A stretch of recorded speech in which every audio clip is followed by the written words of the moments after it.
Hello, everyone. I want to welcome you to the Swords of St. Michael Network. And my name is Farah Rose, your hostess, professed lay Franciscan Sister Farah Rose. And we are about to take a walk into our regularly scheduled show on Thursday night. Can demons really do that? And tonight's episode is going to be based on a Stephen King short, which was actually turned into a full-length movie by Metro-Goldwyn-Mayer, and it is called Room 1408. It's a really old movie. I think you're going to enjoy it because there's so many analogies here. And spiritual warfare, as you know, Swords of St. Michael is all about spiritual warfare. There's many videos on here to help you to pray, to learn, etc., etc. I want to get the beginning started so I can tell you a little bit more about that movie. So let's roll.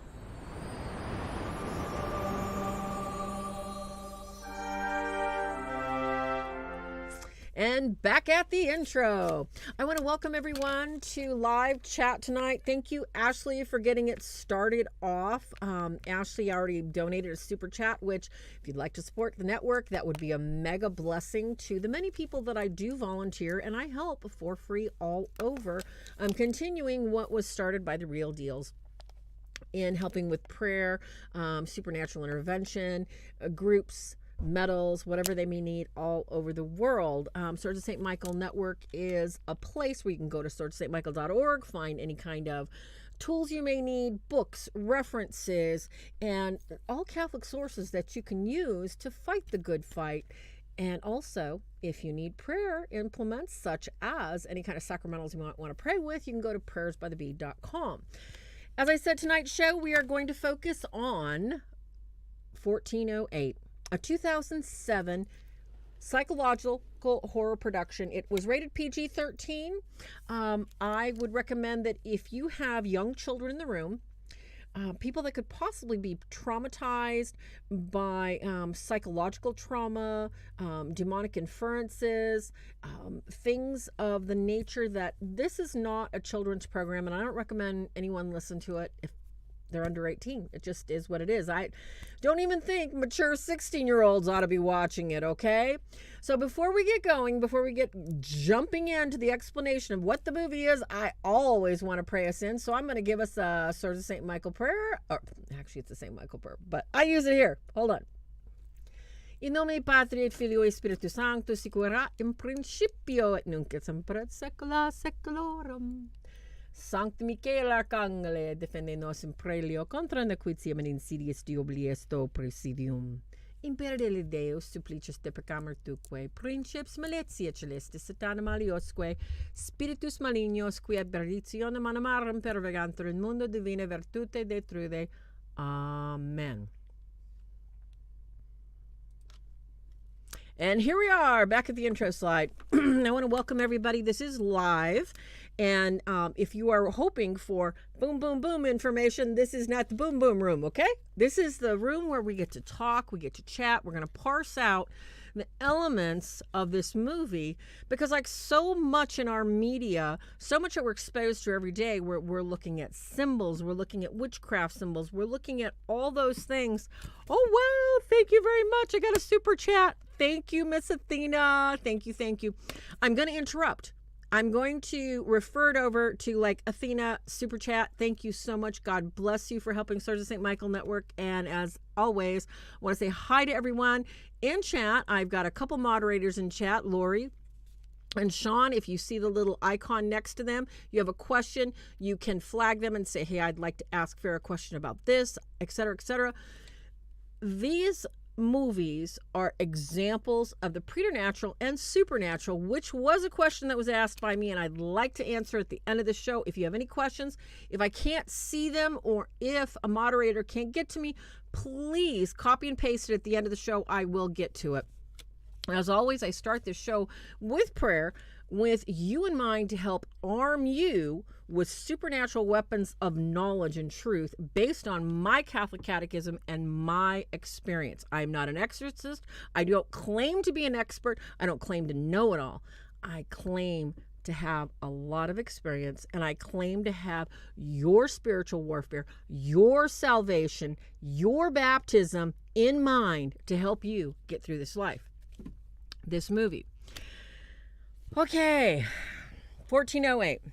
I'm a big fan of John Cusack. I don't know about you guys, but I'm going to probably be doing a couple of John Cusack movies because this guy is just brilliant. I love his acting skills. He's got some chops. And as a former actress, this role in 1408, he carried the whole movie. He didn't have a choice because of the intensity of the psychological warfare that he was going through in this movie was such that if you do not understand the psychological warfare of demons, it was kind of like a boring haunted house movie. So I'm going to outline the movie and then we're going to walk through it and rip it apart. 1408 is set in modern times.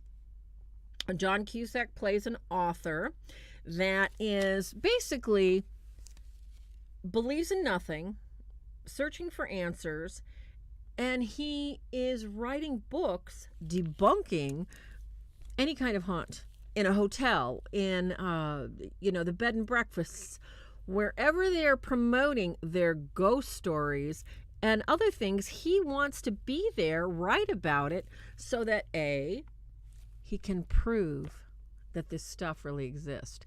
And that really is what I came away with from the end of this movie, was that whoever had written this, or actually it was Stephen King's idea, but whoever had written the screenplay got it. They totally got that this was all supernatural. It was all, good versus evil, that just duality of the fighting forces.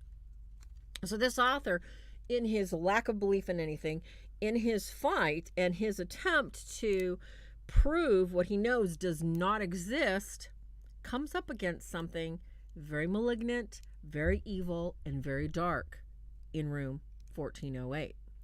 And this is where, shall we say, the real test of not only his mettle, but any faith he ever had, and any faith that will ever go forward, either dies or comes out and starts to grow.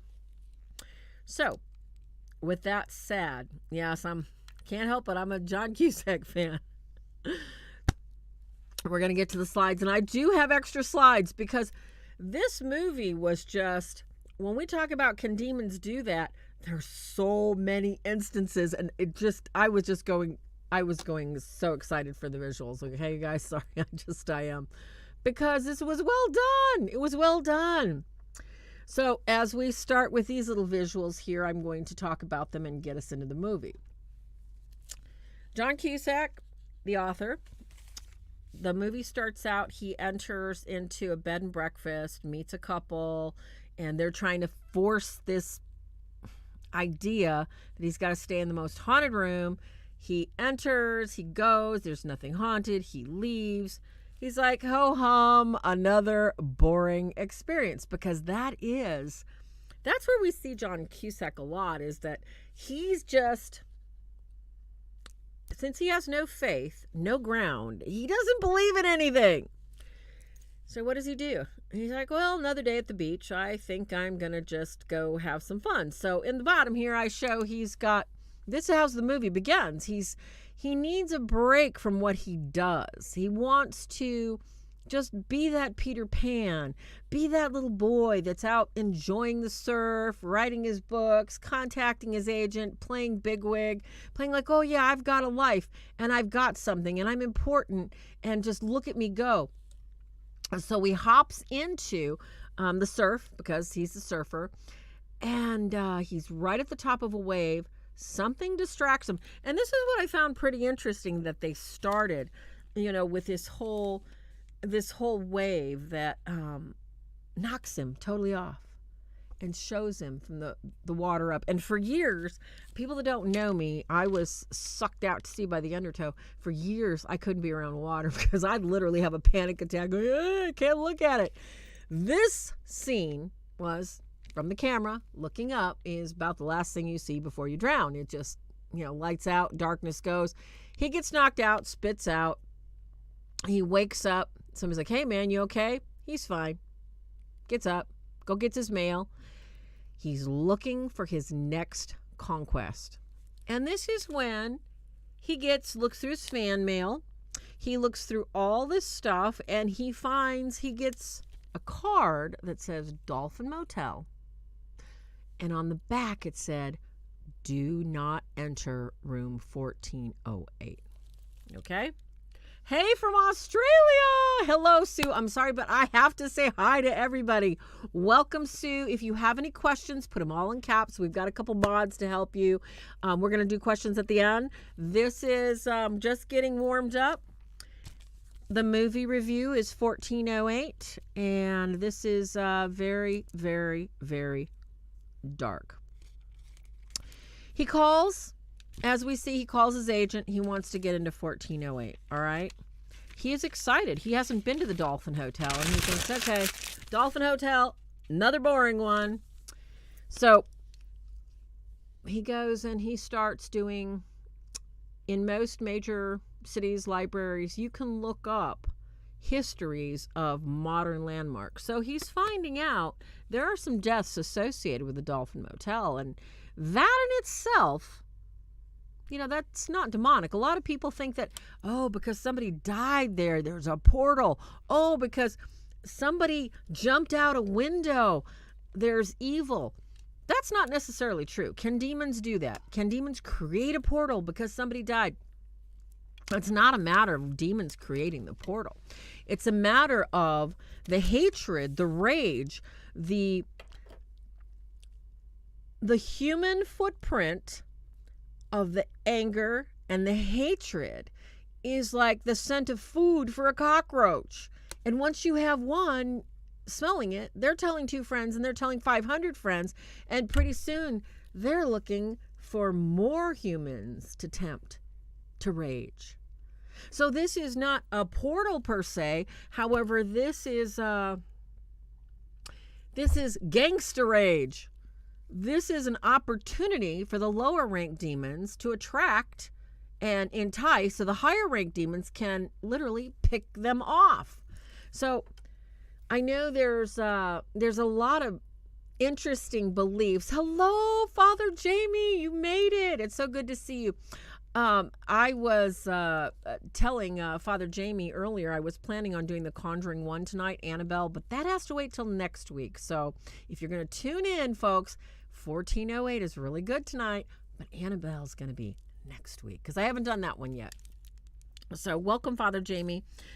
We are talking about the obsession that this man, John Cusack, plays Michael in proving evil doesn't exist. He wants to prove there are no such thing as ghosts. He has to prove it. He has to make sure that people know that he writes these books for shock and awe, but there really isn't anything there.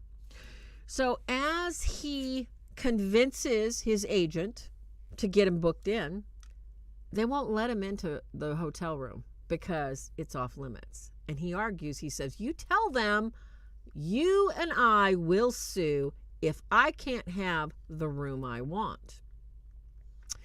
So his manager tells him, well, why would you come back to New York where the Dolphin Hotel is? Don't you have an estranged wife here? And after everything that happened to you, why do you want to come back? He says, oh, I'm not going to say anything. I don't need to tell anybody. But I am. His book sales are lagging. There's nobody showing up at his book signings. People are seeing that, maybe he doesn't really have anything to prove or disprove in his books. So this is going to be that pendulum that swings, the fulcrum that launches him, because it's so cryptic he can't resist. So here at the hotel, yeah, Samuel L. Jackson is really, really brilliant. Hi, Rosalie. Good to see you. I'm so glad you made it. Samuel L. Jackson plays the manager of the Dolphin Hotel. And when John Cusack, Michael Eslam, gets there, his name is tagged on the computer, do not check him in. So he's ushered back to see the manager. And the manager, Glenn, tells him, this is not a hotel room you want to go spend the night in. This is not something you want to do. This is not something you need to do. This is something you need to avoid at all costs. Because I am a manager. I am not a mortician, and I don't want to clean up the mess. Now, of course, John Cusack, Mike, thinks, well, this guy really wants to sell this hotel. He wants to make money. He says, you know what? I'm going. He says, now this is what I want to start with the demonic. I could have done it before, but I'm going to backtrack in a little bit. We look at things in life as usually black and white. And sometimes things are shades of gray because we always have free will. And in this instance where the manager is attempting to show Michael that he doesn't want to go in there, he offers him things that he knows he wants really bad. One being knowledge of evil that's perpetrated that he can write about. Two, his love of alcohol. And he pulls out an $800 bottle of scotch. And of course his eyeballs, and he's like, yes, I got to have some of that. So he pours a little bit, samples some, and says, okay, I'll take the scotch. The manager thinks he's going to not stay in the room. He's going to take the file he has of 52 deaths attributed to this room alone. This is how bad this room is. Now, we don't say just this room, we say the invitation in that room. Because the whole hotel is obviously not infested, which kind of doesn't make sense to me, but for all intents and purposes of this film, it is just this room. John Cusack cannot be thwarted. He pops the bottle and he says, I'm staying. I want the keys. Because he's so intrigued. He's so he's enraptured by the thought he's actually going to possibly experience something for the first time in his life. He cannot explain. He has no faith. The manager looks at him and says, look, your books, I know you just want to write shock and awe. Your books are bland. They're boring. You've never really experienced anything. He says, you're a talented writer. But however, this is not something you really want to do. And John Cusack again says, just give me the keys already. And he says, no one has survived more than an hour in that room. And then he walks him up to the room. Now, it's kind of strange because supposedly the manager will walk maids up to the room, will walk other people up to the room, but he leaves him. He's like, you go ahead and go. I don't need to see you to the door. Just go. So John Cusack, he's got to go into the room by himself. I would have thought that was a little strange. But I think, if you'll let me explain later, there was a method to the madness. Was this demonic? I do believe that in certain cases I've had, you get warnings. John Cusack, as we go over this movie into the end, I'm going to tell you where those little warnings, those little footprints were. But because he had no faith, he couldn't question and he couldn't identify them. That was truly the sad one. Very, very sad. So he's entered the room, he's unloaded his baggage, and he's looking at this bottle and he's excited. He pulls out his recorder, he's recording. The room is bland, it's stupid, it's ugly, the window is okay, and he sees nothing out of the ordinary. It's just a boring, stupid room. There is nothing to tell him that anything could have happened there. Then he pulls out all the information, this whole file folder the manager gave him about all the murders. And he starts going through it. And he sees, the bloodied bodies in the bathroom and the bloodied bodies on the floor. And he's looking at the pictures on the wall.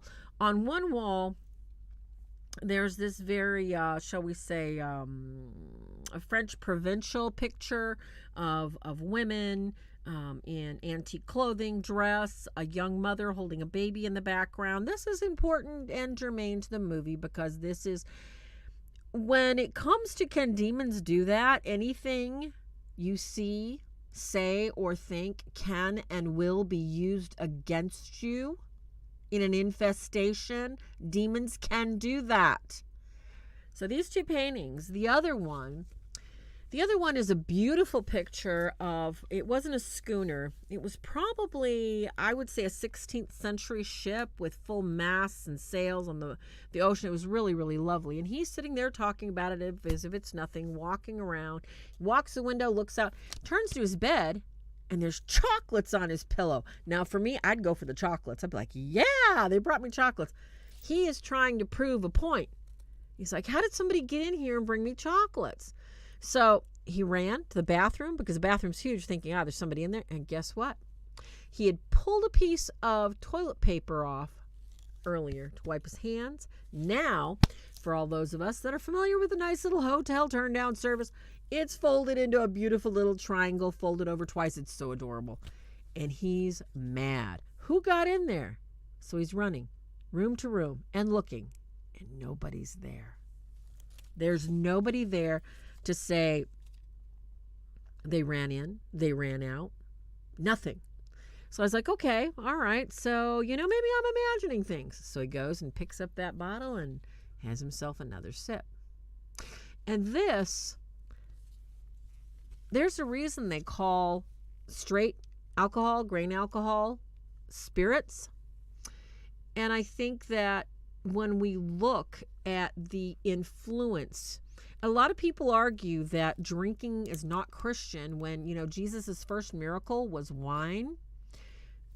That percentage of wine was probably more like 4 or 5% rather than the 10 to 12% we're used to today, because water wasn't healthy. But when we're talking about spirits with 90 proof, that level of alcohol can affect our judgment, our reasoning, slows us to where our perception is muddied, and allows a level of spiritual oppression much easier, much quicker.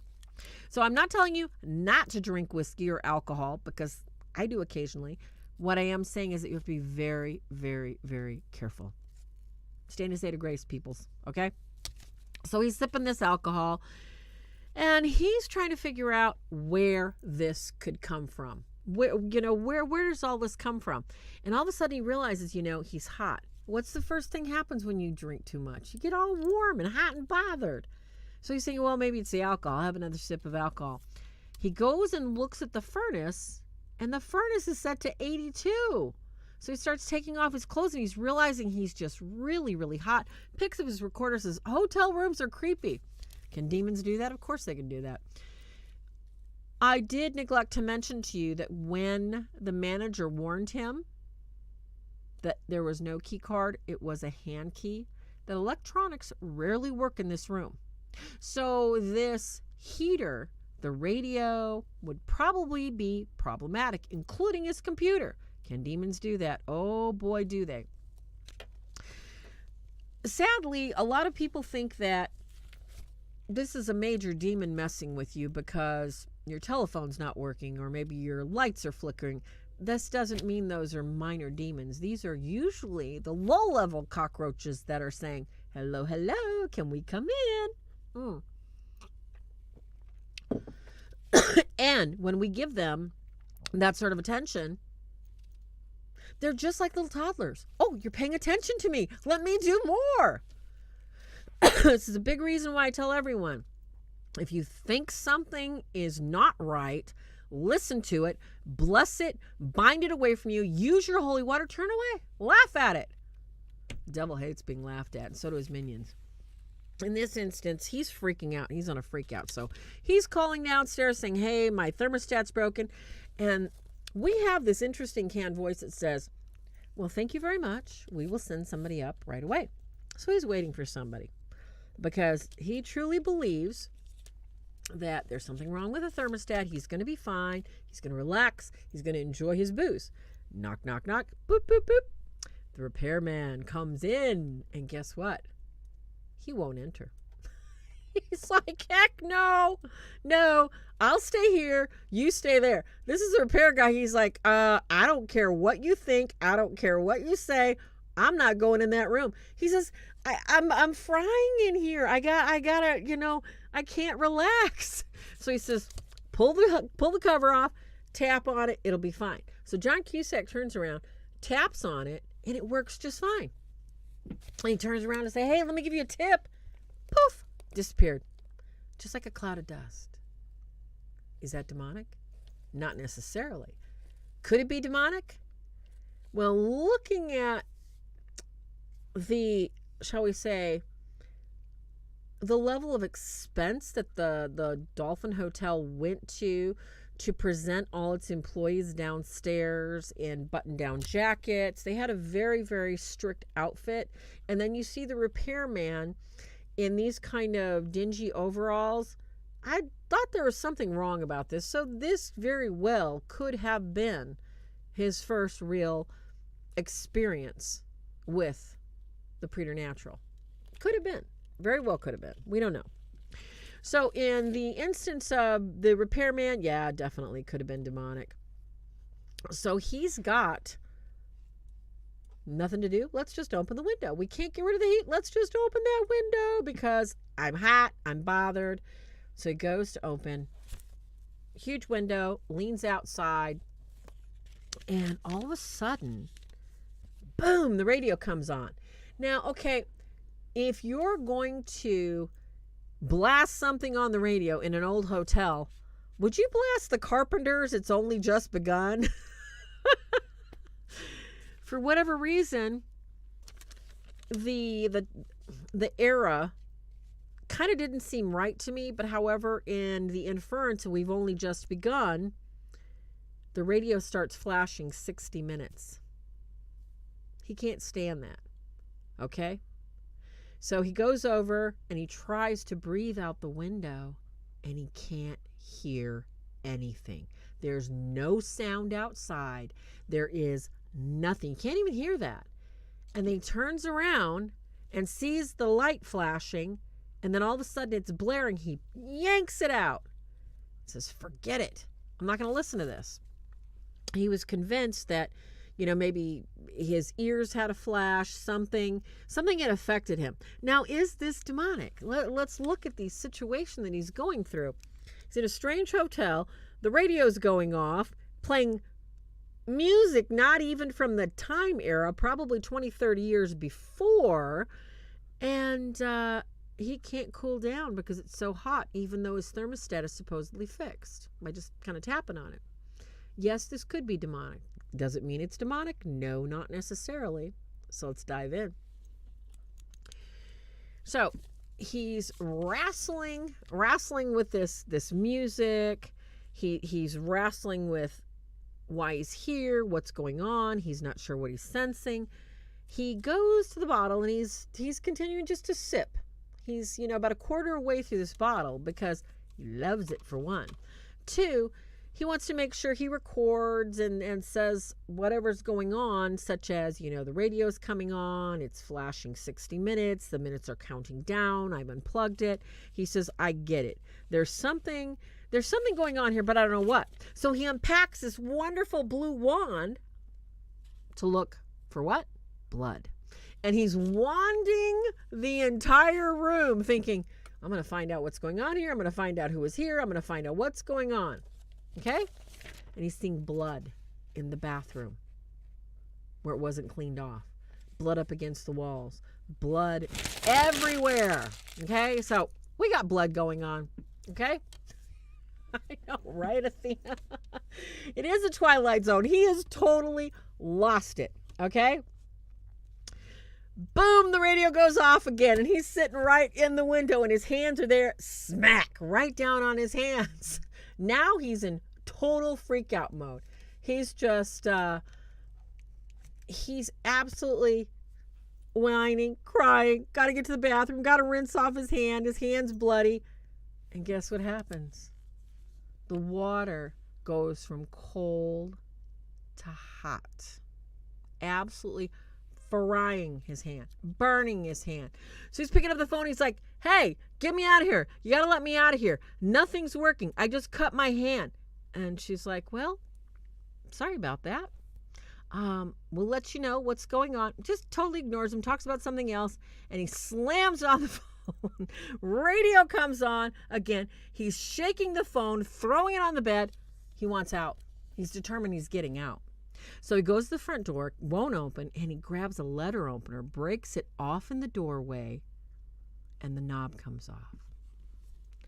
Now, okay, after initially the radio not cooperating, I think you would have thought, okay, I've been warned the electronics aren't working. This isn't working. This guy has no faith. He doesn't believe in anything. Now he realizes or thinks that somebody's messing with him. Is this demonic? Any one of these things taken by themselves, a radio flashing because it's not plugged in, a radio counting down because it's not plugged in, probably demonic.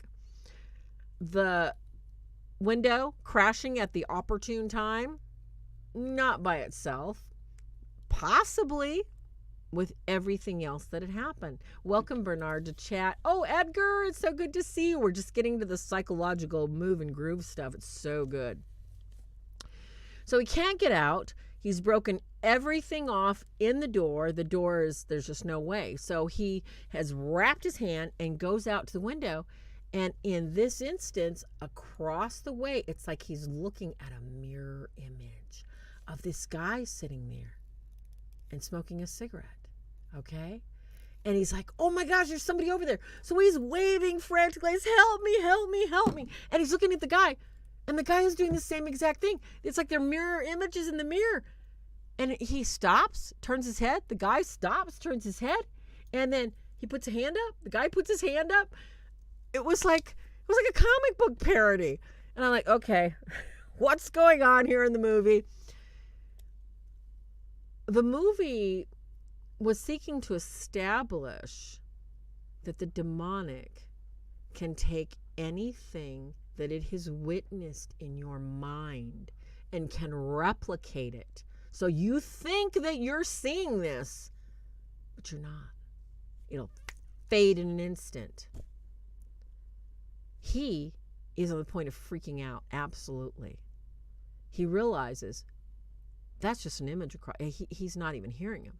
So he grabs one of the lamps. And he's like, okay, my gosh, I got to get a hold of something. So he grabs one of these lamps, throws it out the window, watches it go woo, all the way down. And guess what? Poof! Disappears. As if it did enter that twilight zone. He actually watched it disappear into nothing. Yeah, that's demonic. Whenever you throw anything, water, lamp, and it disappears,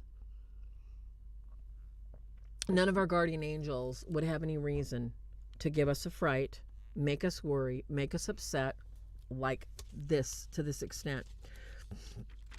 And this is definitely,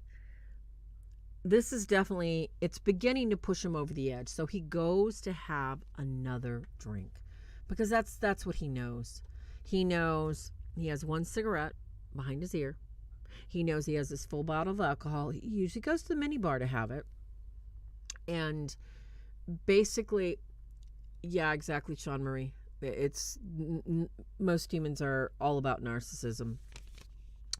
And in this sense, he is starting to break down. He is starting to feel the pressure of he is out of his element. He does not know what's going on. And he wants to just dive into that alcohol, one, so he can be comfortable, two, so he can be numb, and three, so he doesn't really have to deal with anything. He can just be like, this is going to be okay. This is going to be all right.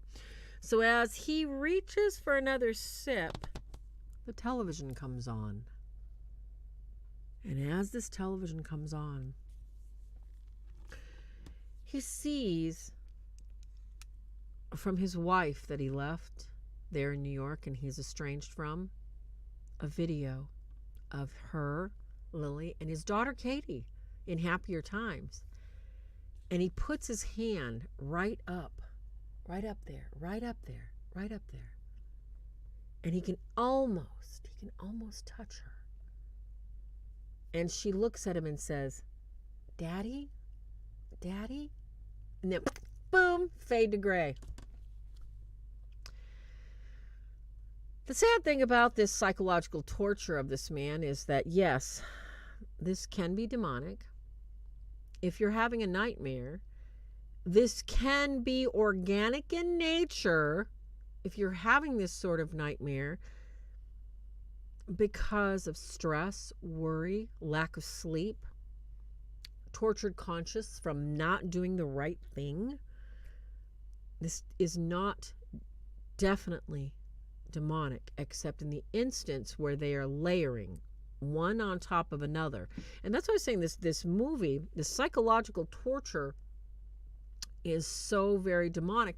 And this is why, when we talk about these thematic elements with psychology in mind and human psychology, organic versus, the preternatural here, a lot of our psychological struggles, schizophrenia, bipolar, some of these things that torture us from our earliest traumas, myself included, in having to go through that, we look at it and we look at some of these elements where our mind is like on a record player repeating these horrors that prevent us from focusing and moving forward.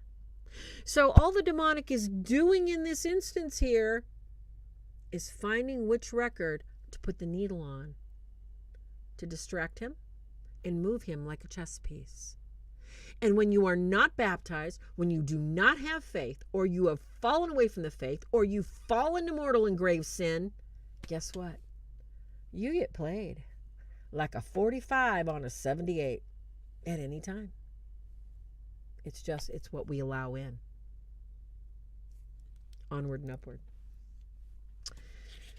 This psychological thriller goes from good to get bad here when he starts seeing, after he's seen his daughter and his wife, he starts actually seeing ghosts. Now, this is one of the first ghosts he got to see, which was actually the ghost of the gentleman that jumped out of the window. I think this one was in 1912. He was one of the 52 that had actually killed himself. And this gentleman was dressed appropriately in older garb. And he was like, why am I seeing this? What did I do? I didn't drop any acid. He's looking at the bottle. It's only a quarter full. He didn't drink enough to actually understand what's going on. He's not exactly sure where he's at, but he knows there's something really weird. So he's looking at the bottle saying, did he spike this bottle? Is there something in here? He's shaking it, looking at the contents of the bottle. Because wouldn't you do that? If you've never been drugged, you wouldn't think to. If you've been drugged, you're looking at all these possible answers. Or if you're in a situation like this, is this demonic? Okay. A lot of people will ask me, well, if I've seen a specter, if I've seen something like this, is this necessarily demonic? No, it's not. Whereas the Catholic Church does not have a specific edict or direction on what we ought to believe about spectral images, such as called ghosts. The Catholic Church does acknowledge the potential existence, the possible existence, and does have many recorded instances of apparitions that are like this, actually look like a human, act like a human, but do not interact in the sense of speaking, talking, or anything like that. And on rare occasion, like Padre Pio and some other saints, have been able to interact. So in this instance, is this demonic? In this movie, as they're presenting it, it's very demonic and very evil. Taken apart, seeing a spectral image like that, not necessarily so. If you're frightened, it's not from God. If you are about to urinate yourself, not your guardian angel, is what it is. It's bad. Bad news. So he's getting a little upset. He sees this man. He sees there's another lady that, he had seen her file, saw how she died. She's got some kind of stabbing instrument. She runs through the room, jumps out the window too. And he's like, when is this nightmare going to end? So once again, he goes and he reaches for something to drink or eat. Except he's going into the refrigerator right now because he's like, maybe I better get something that I don't know if it's been messed with, like maybe something safer, some kind of alcohol. The refrigerator is totally empty. There's nothing in the refrigerator, but he sees the manager. The manager in miniature form is in the refrigerator and tells him, hey, this is what you wanted. This is what you asked for. And he's like, what are you doing in here? Get me out. Something's trying to kill me. He's getting desperate. He says, nah. You're fine. You're fine. The camera pans out around the back of both of them. And he is talking to an empty refrigerator. There's nothing there. It's actually full of food, okay? John Cusack is absolutely, he looks like he's lost his mind. Is this demonic? Is talking to images that are hanging out in a refrigerator demonic? Well, I could say that it's a little schizophrenic. It's definitely, definitely a split from reality there. Is it demonic? In this instance, it is definitely, as somebody put in chat, it's definitely the devil's playground. It is demonic in the sense that it is creating chaos in a mind that basically can reason most things away. Exactly, Sean. I mean, this is just so bizarre. And it's gone from bizarre to even more bizarre. So he hears the baby crying, goes to the wall, pounds on it. Hey, get me out of here. Nobody's responding. So he's freaking out now. And he's like, what the heck is going on? So then he hears noises in the other room, like crying. He walks in the other room. Now he's gone from one front room to the bedroom. And he realizes he's in a white asylum ward. And his father is sitting in a chair, okay? His father died in an asylum, okay? And we don't really know this for a fact, but just little tidbits come out. And he walks up and sees his father and says, Dad, are you okay? Are you going to be all right? And his dad turns around in the wheelchair and says, you're going to be just like me. And he's like, oh no, this isn't real. This isn't real. This isn't real. Again, sometimes when a human being is pushed beyond the limits of what the mind can understand and handle in an abusive situation, the mind will fracture into specific parts that will hold on to certain memories. And this can be the organic beginning of a mental illness that may not be completely treatable with drugs, may haunt this person for life. In this instance, this was an open demonic oppression that this character, Mike Enslin, walked into willingly. So anyone out there that is listening to me talk about this, can demons really do that? They can, they will. All they need is a hello, Charlie, and they're coming down, ready to play with you. And a lot of people say, well, heck, why is it just the Christians, and why is it just the Catholics, and how come you guys are the only ones claiming that there's a problem with demons? We're not. We're just usually the ones that jump in and try and fix and help and reestablish the authority of Christ, who every knee shall bow to. Never forget that. No matter what dark hole, what you're facing, what you're looking at, every knee Every voice in your head must bow to the name of Jesus Christ. Period. Never forget that. Never, ever. So, the sad thing about this guy is he's really disoriented. He just saw his father. He just saw what he thought was going to be his death, and it's not. So then he goes back into the room, turns away from this asylum ward, and guess what? I'm going to take this one off there. The room starts freezing. The room, what was once absolutely cold, is now frigid. It's absolutely frozen. It says 40 degrees on the little thermometer, but it's way colder than that. He's getting chilly. He's putting clothes on.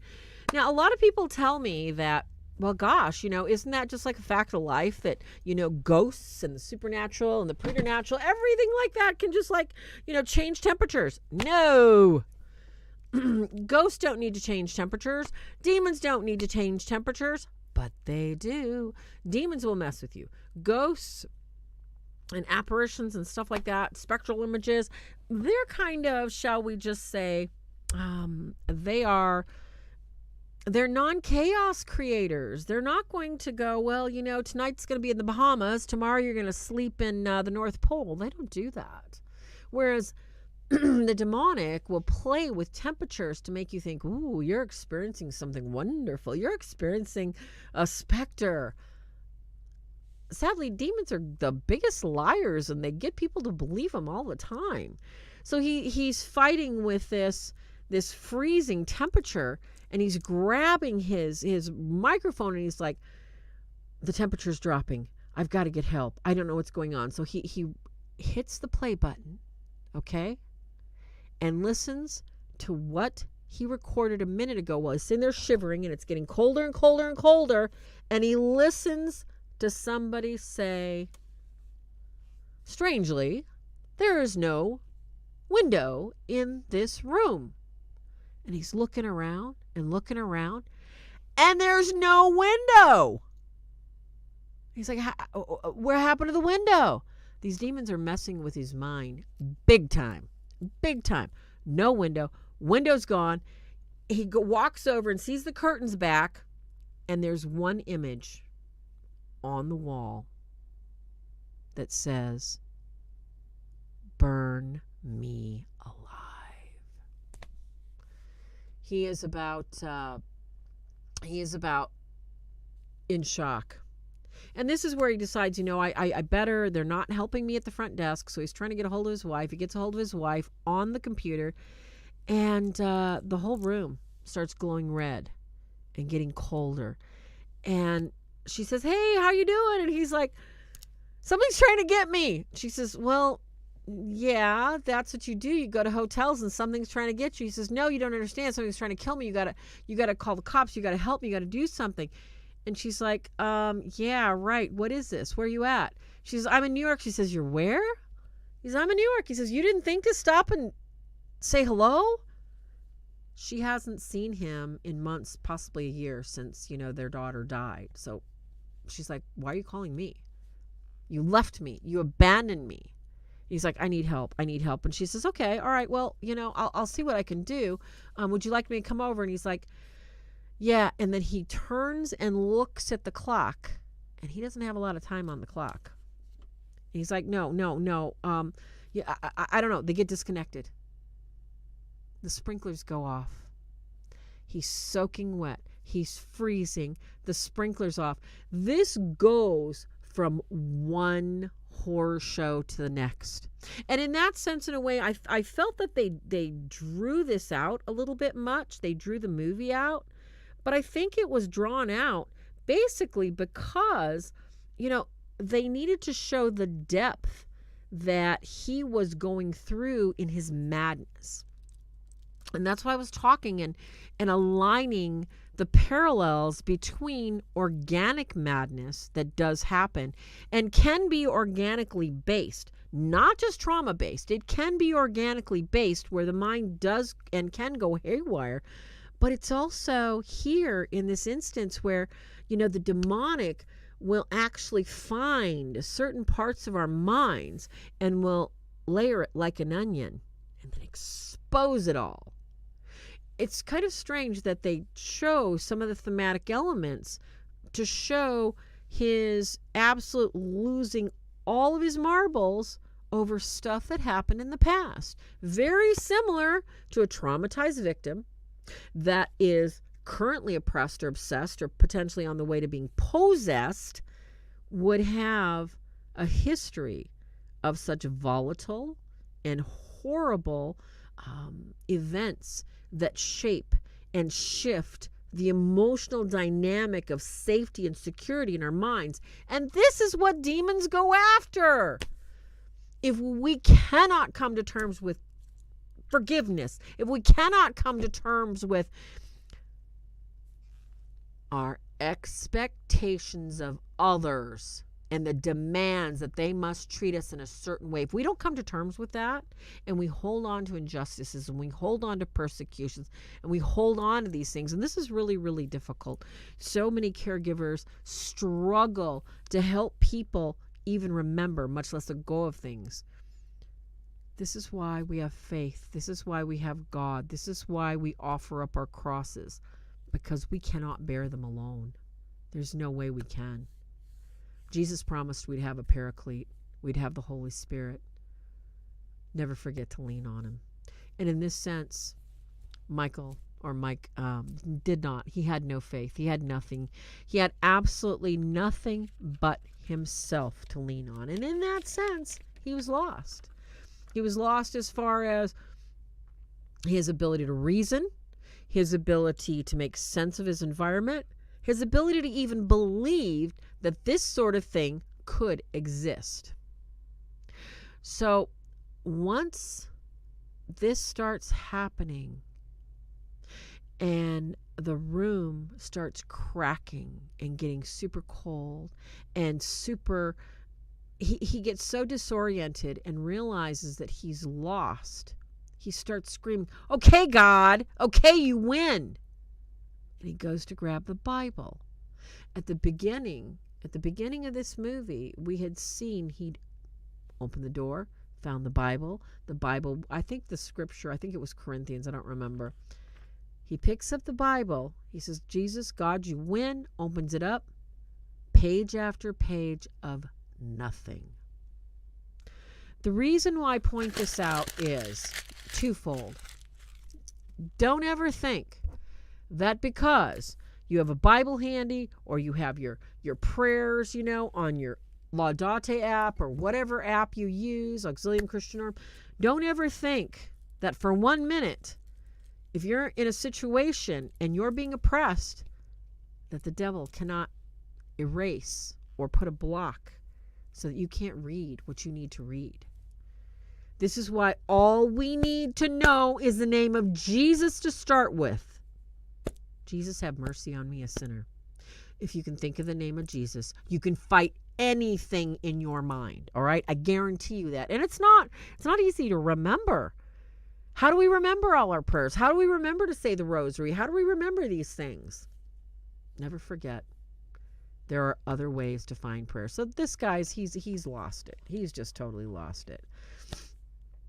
So he gets another flashback on the TV that, in this cold room with his wife and his daughter, and his wife is begging him for one more medical treatment, and he's sitting there just absolutely physically worn out, mentally worn out, not making sense of this, and watching his daughter ask him as he's holding his daughter, "Where I'm going, is there going to be people there, Daddy?" And he's like, "No, you got to stay here with me." And this was a flashback to before his daughter died. And the mother, Lily, was reassuring her, "No, honey, there's always going to be people where you go. You will never be alone. God will be with you." And the sad thing is that he's looking at her like, "You're telling my daughter a bunch of BS. She's staying with us." He did not. And this is another problem that we have with oppression and mental. I'm not saying that mental illness is a problematic thing like, demonic oppression, I'm saying that it is very easy for us to fall into sadness and depression and into a spiraling thought process. That's why we always have to be ready to ask for help, ask other people to pray for us, because when you have so many things in your mind that want to pull you down, you need things that are going to bring you up. In this sense, Mike Enslin had nothing to pull him out. All he could do was spiral down. His dad died in a nut house. He didn't believe in anything. He was agnostic. His daughter was about to die, and that blocked his ability to reason or be open to his wife's level of faith, or any faith for that matter. So all he could do was hold on to what the world was, which was kind of sad, because this predisposed him to this sort of event happening in his life. And what do I mean by predisposed? Maybe it was almost like a generational curse. People think, oh yeah, no generational curses. Yeah, there's generational temptations that could curse us. He walked right into this one. This was a bad, bad trap, and he's not getting out. So from this flashback, he's in a room full of ice, and he starts to light a fire to stay warm. Desolation is a form of spiritual attack. Desolation is a strong attack on the mind. It's a lie. It's always a lie. When he is laying on the floor and he's looking over at the computer thinking, God, I got to try and get a hold of my wife again. Boom, lights flip on. And this screen comes up again, and she's like, oh, there you are. Thank God, I was so worried about where are you at in New York? Where are you at in New York? And he says, I'm at the Dolphin Hotel. He says, you've got to send him to come get me. And she says, what do you mean you're at the Dolphin? He says, I'm in room 1408. She says, are you sure? He says, come, please come get me. He says, Mike, the police are there. He says, where are they at? Where are they at? They're in room 1408, and the room is empty. And then he's like, What? He's in room 1408. The image on the screen of his wife says the police are there, and there's nothing in the room. This is about as demonic as it gets, because the demonic at all times, in all ways, will delude you to believe that what you're hearing, seeing, and experiencing, touching is real, and it's not. This is the hard thing to understand about the demonic. It can get this bad, and it will. And dreams are a good example. A lot of people think, okay, I've never experienced that, but my dreams, oh my gosh, my dreams are just, they're so vivid, they're horrifying. Well, this is like a really bad nightmare to him that he can't get out of. And it's just getting worse, because his wife wants to help him, and she can't. So she says, you know what? Let me help you. And he says, you can't. He says, I need to get out of here, but they get disconnected again. So this is the part where we take what he's experienced, and we're going to go back to the beginning of the movie, because the demonic fingerprints are all over this. He is seeing in this ice cold room, as the computer shuts down, the walls are continuing to crack. The picture of the family, the women, this was the only, shall we say, PG-13 not so good family moment in the movie, where he sees like a naked female torso with a baby that wasn't there before. The women that kind of just had like little sanguine faces were looking angry and ugly. He hears waves and crashing and all this noise, and he turns to look at this ship on the wall, and the waves are crashing over the hull, and they're crashing over these huge masts. And all of a sudden, a huge wave rolls right out. Thank you so much. I got to say thank you for a super chat. Thank you so much for the super chat. God bless you, Edgar. Thank you so much for the support. And thank you, you guys. You guys are such a love. God bless you. Thank you so much. This is, and I can tell you honestly from knowing schizophrenics, from having friends, family, not my direct family, but family that I called family, that had generational schizophrenia, that had manic disorder. They can see these things and it's very real to them. Even though you're holding their hand, you're touching their face, they see these things and it's so real. And sometimes medication does not even stop it. This is real to people, whether they are demonically oppressed or they are mentally challenged from some organic form. So he's floating in this ocean inside the room, and the mast falls on top of him. And again, just like the beginning of the movie, he's looking from the top down and he's seeing the bottom of that ship. He's drowning. And he's falling down, and he's out. This is the warning part. He's out completely. And he wakes up in the same way that he woke up at the beginning of the movie. By some guy saying, hey man, you okay? He's like, oh my God. And then he's out again. And then he wakes up in the hospital bed with his wife standing over him. He's like, is that really you? Where am I? What's going on? He's like, well, you're in LA. You had a nasty hit on the head. He's like, what am I doing? You've been in the hospital for a few days. You know, I am still listed as your next of kin, as your wife. What are you doing out there surfing?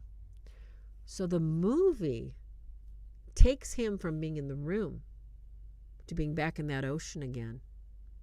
And then he's with her. I'm going to tell you about this in a second. They show him and her leaving the hospital. They're going to dinner at the restaurant. He turns and sees a waitress that looks exactly like the woman specter in his room that jumped out the window. That wasn't that bad. When they leave to go back to his apartment, he sees a man that looks exactly like, I think it was Tony Shalhoub. Tony Shalhoub's in this movie too. That looks exactly like one of the porters. And he's like, didn't I see you before? And he tells her, he says, you're not going to believe it, but I mean, I just had the wildest dream that I've ever had. And he tells her about all these supernatural experiences. And she's like, you got to write that down. You got to write a book. So, you know, she stays with him for a little bit while he writes the book. And she says, I'm so glad you're doing better. You ought to just hurry up and get that book out to the publisher. And she's like, this is the best thing you've ever written. He's like, wow, you're right, it is. He's ignoring all these little warning signs. Now, I want to go back with you for a minute before we segue into the next part of the film, because this is very, very, I think, germane and important for two reasons. One, sometimes people have dreams or have guardian angels that will show them something in a dream that will come up, and people call it deja vu. I don't believe in deja vu. I believe in God. I believe in our guardian angels that warn us about stuff that happens. In this instance, when he was knocked out originally on the surfboard, he would not have been getting his mail and looking through that stuff had he been in the hospital and had he actually been checked for a concussion. But he never went to be checked for a concussion. He was supposedly fine. And he went on about like it was no big deal. And sometimes in our lives, God works in these little ways to prevent us from being tempted. And in this instance of this movie, nothing prevented him from thinking he's He's untouchable. He doesn't need help. He knows it all. He can do it all. He has this arrogance and pride about him. That's obvious now that he's realizing there might be something wrong with his picture. So he takes his manuscript, goes to his post office, and instead of his local postmaster, it's another person from the hotel in his mind. And he turns around and says, "Didn't you see the sign? The post office is closed." He says, "What?" And there's 3 men with huge hammers busting down a wall. And he says, "What are you doing?" Every single face that turned around, yep, from the hotel. It's getting more Twilight Zone bizarre. And he's like, "What? What?"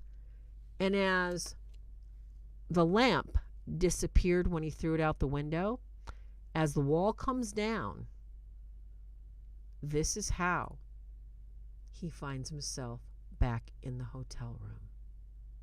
And he's screaming, grabbing his hair. I was out. I was out. I was out.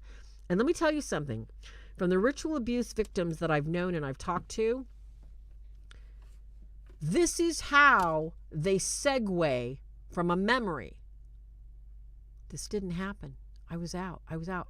This never happened to me. But it really did. And this is so very demonic. And whether somebody is struggling with mental illness or they're struggling with oppression or obsession, this is very real. And this does happen. And people are caught in between, not knowing what is reality and what is not. And the most difficult thing, and I have to say I'm very blessed to be able to do my best to connect therapists with exorcists or other therapists that have experienced this sort of thing, because sometimes when people, you don't know how deep their trauma and their past or their parts may have split at certain points because of a potential ritual satanic abuse, because of being cursed by some form of witchcraft or voodoo. They don't know.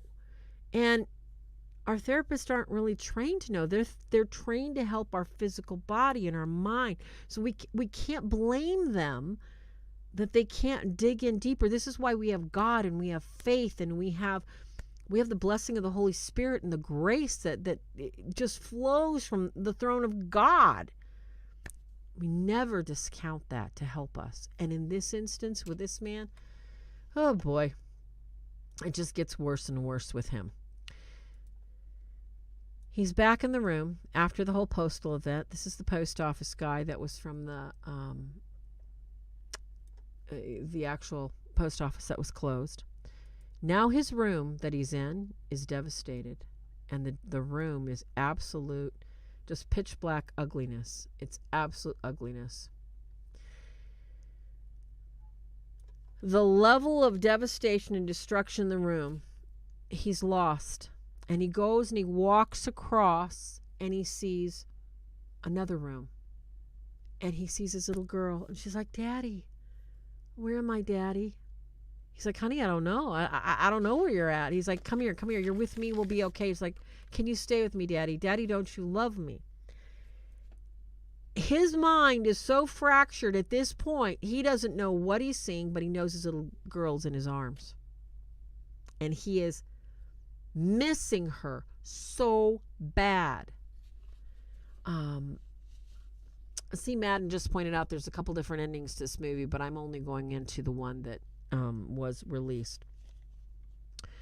So basically, this little girl is holding on to her dad.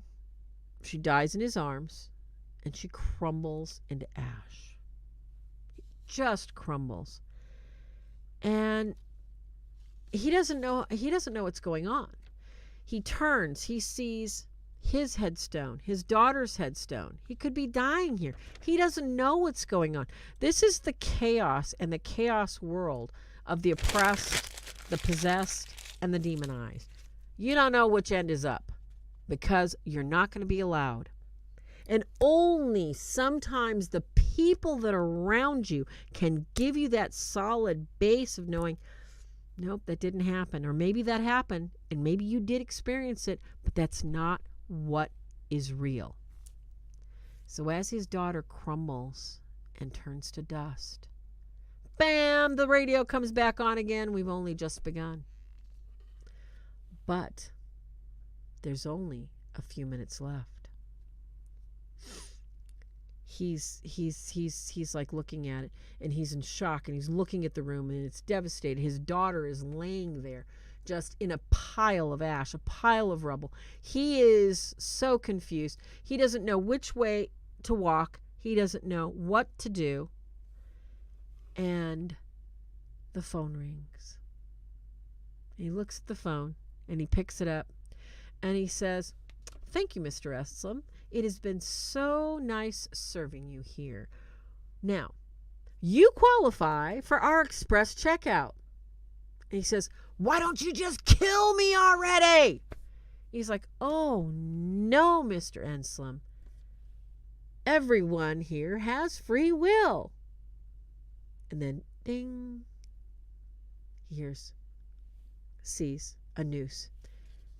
And then he hears one last time, "Your wife will be here in 5 minutes." He's looking at the clock. He's only got like 60 seconds. He's like, "No!" And he screams. He walks by the noose and makes a decision. There is no way he will walk into that noose. He looks at the bottle. The bottle is half filled of alcohol. He's not going to drink the alcohol. He's not going to numb himself. He realizes that he tells himself, "I've lived a really selfish life, haven't I? All I've done is thought of myself. All I've done is cater to myself, my ego, what I wanted. I'm not going to do it this time." And he remembered seeing the writing on the wall that said, "Burn me alive." So he makes a Molotov cocktail. And he says, "You know what? You can go to hell." And he throws it in the other room where the door is and everything, ensuring that he won't get out. And he crawls underneath the couch as he hears the sirens. He actually hears sirens coming outside.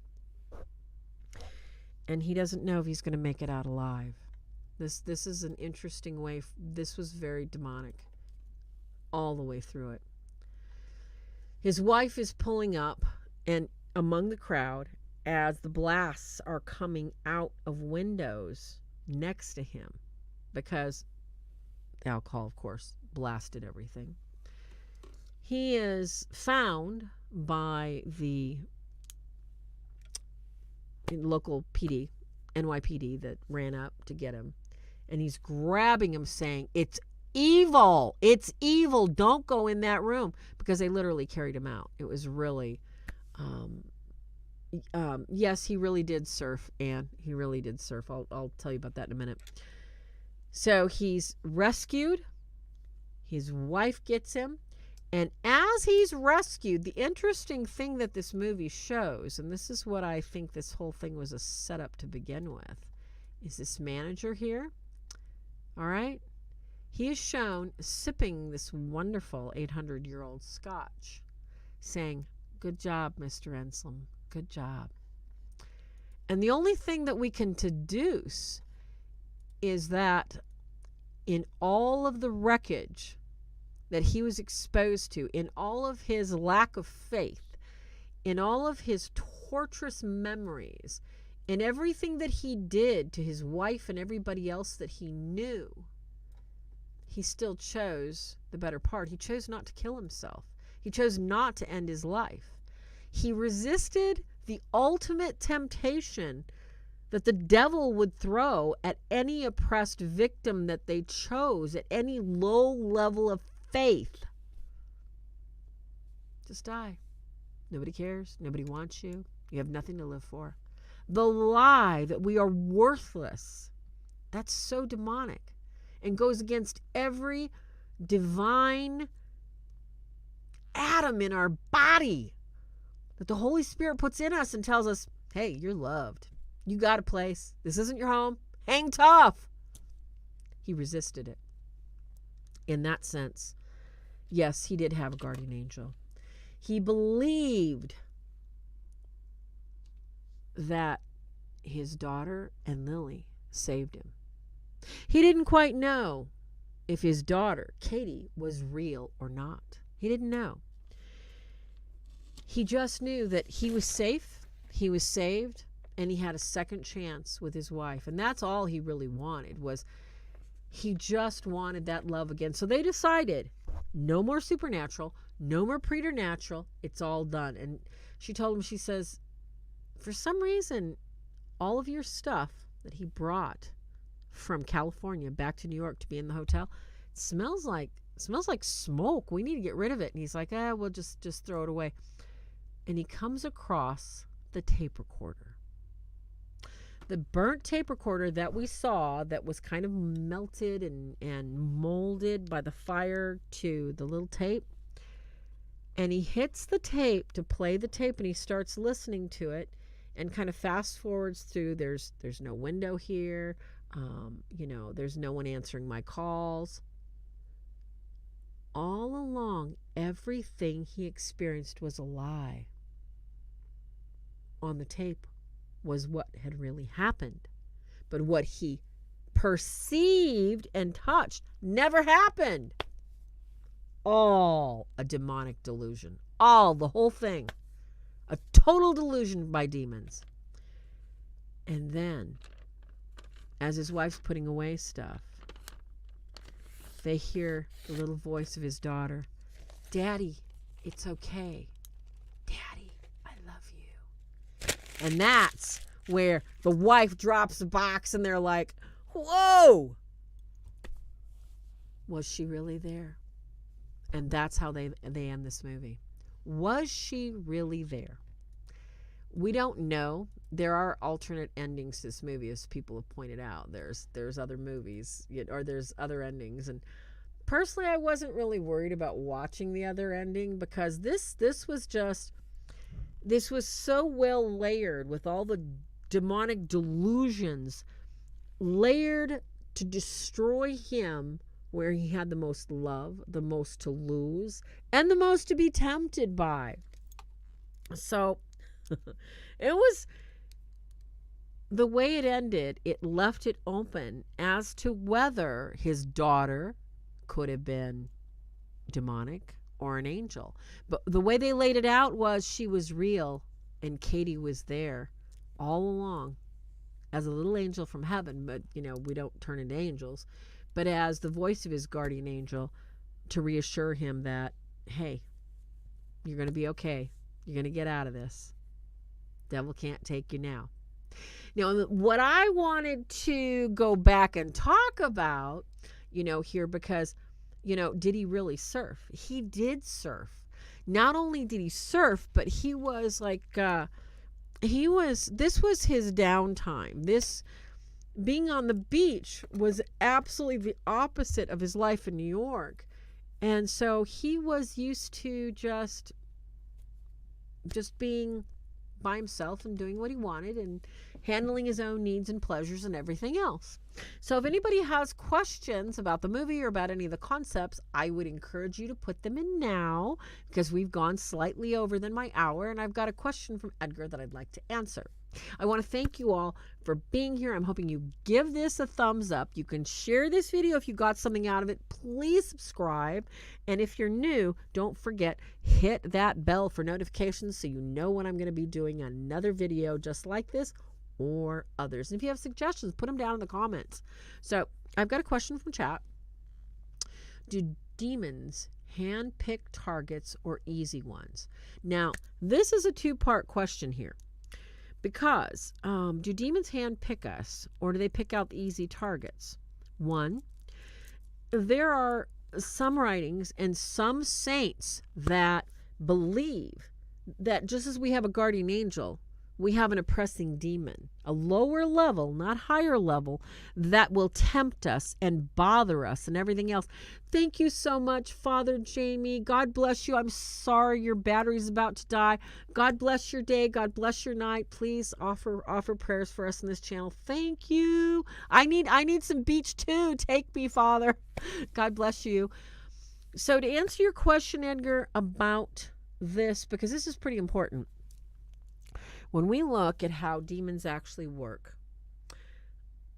when we see such as in a family situation, all right, let's just take the person in the family. The temptations and the demons, it's not so much they pick out a person, they pick out the weakest link by sniffing out the person that is the easiest to tempt. The person that they see makes choices in line with something that will take them easier to an area where they will continue to make bad choices. Now, who is this? Is this the youngest? Is this the oldest? Is this the autistic? Is this the person that wants to do drugs? Is this the parent? It depends. We are in a fallen world. People say, why does God allow this? Why does God do this? It could be the mother. And this is the interesting thing between supernatural and preternatural. Okay, demons are preternatural beings. This is the time we live in, right here. Da da da da da. Boom. All right. Demons are out here. They're all out here. They have no time. They can come and go as they please here on earth in our life. They are preternatural. They are disposed to watch every pinch you got in the crib as a baby. Every time your mother let you cry. Every time your father passed you to somebody to be molested. Every time you were punched in the school cafeteria.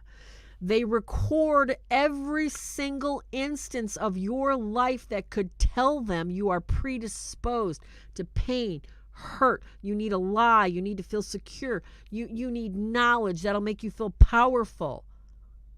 They watch everything. This is why the biggest blessing of our confessional and of our faith locks them out. They can't have that. They can't have that, and they can't touch it.